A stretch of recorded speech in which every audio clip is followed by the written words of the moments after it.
আমরা সুখের জন্য সারাদিন দৌড়াই, সুখ কিন্তু আজ পর্যন্ত আমরা কেউ চোখে দেখি নাই। দেখছেন না, নারী বলবে না পুরুষ বলবে, না সন্তান বলবে না বাবা বলবে। কেন জানেন? সুখ আসে রহমতের চাদর আসলে, চাদর দিয়ে যখন ডাকা হয় তখন সুখ আসে। আল্লাহর রহমত ছাড়া সুখ আশা করা যায় না। আর আল্লাহর রহমত মুহাম্মদুর রাসূলুল্লাহ ছাড়া পাওয়া যায় না, না না না না না।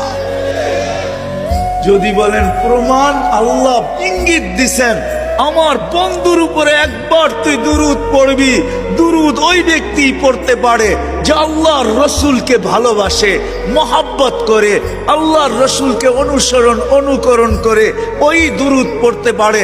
আল্লাহ বলে একবার পড়বি, 10টা রহমতের চাদর দিয়ে তোকে আমি ডাকবো।